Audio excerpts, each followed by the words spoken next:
జగన్మోహన్ రెడ్డిపై విరుచుకుపడిన APCC chief Sharmila YCP ఎంపీలు India black ఎంపీలతో కలిసి సంతకాలు పెట్టాలని షర్మిల డిమాండ్ చేశారు.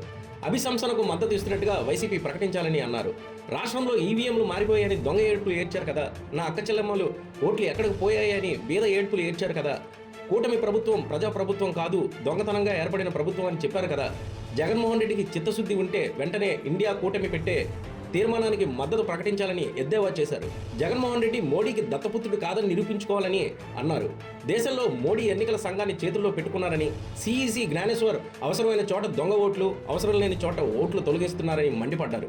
ఎన్నికల కమిషన్ రాజ్యాంగ విరుద్ధంగా పనిచేస్తుందని అసహనం వ్యక్తం చేశారు.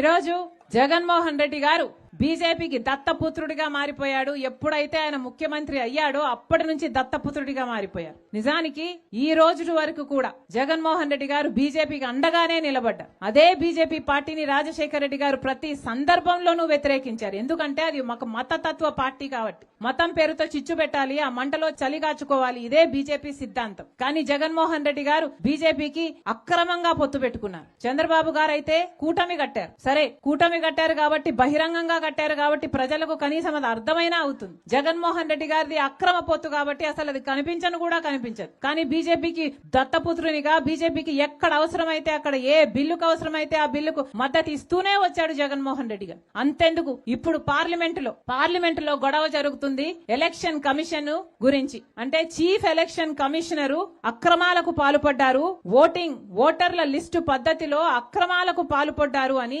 ఇండియా బ్లాక్ అంటే కాంగ్రెస్ పార్టీ, తృణమూల్ కాంగ్రెస్ ఇలాంటి పార్టీలన్నీ కలిపి ఈయన మీద నో ట్రస్ట్ అన్నట్టుగా ఈయనని తొలగించాలి అని పార్లమెంటులో నోటీసులు కూడా ఇచ్చారు. కానీ దీనికి ఎంత మటుకు జగన్మోహన్ రెడ్డి గారు మద్దతు ఇస్తారో చూడాలి. ఇప్పటి వరకు జగన్మోహన్ రెడ్డి గారు బీదేడుపులు ఏడ్చారు. ఎలక్షన్లలో మేము ఓడిపోవడం అన్యాయం అన్నారు, ఈవీఎంలలో మోసం జరిగింది అన్నారు, అక్క చెల్లెమ్మలు నాకెందుకు ఓటేయలేదో అర్థం కావటం లేదన్నారు, పెన్షన్లు తీసుకుంటున్న వారు నాకెందుకు ఓటు పడలేదో అర్థం కావడం లేదన్నారు. మరి నిజంగానే జగన్మోహన్ రెడ్డి గారు ఈవీఎంలో అవకతవకలు జరిగాయి అని నమ్మితే మరి ఈ ఎలక్షన్ కమిషనర్ ఎవరైతే ఉన్నారో ఆయనను తొలగించడానికి ఇచ్చిన నోటీసులలో జగన్మోహన్ రెడ్డి గారు మద్దతు ఇవ్వాలి. కానీ జగన్మోహన్ రెడ్డి గారు మోడీకి దత్తపుత్రుడు కాబట్టి మద్దతు ఇవ్వరు. జగన్మోహన్ రెడ్డి గారికి ఈ విషయం మీద నిరూపించుకోవాల్సిన అవసరం ఉంది. నిజంగానే అవకతవకలు జరిగాయి అని మీరు నమ్మితే ఇప్పటికే బీజేపీ ప్రతి వ్యవస్థను తమ గుపెట్లో పెట్టుకుంది. సిబిఐ అయినా సరే, ఆర్బీఐ అయినా సరే, స్టాక్ ఎక్స్చేంజ్ అయినా సరే, ఈడీ అయినా సరే, ఇన్కమ్ ట్యాక్స్ అయినా సరే, ఆఖరికి ఎలక్షన్ కమిషన్ అయినా సరే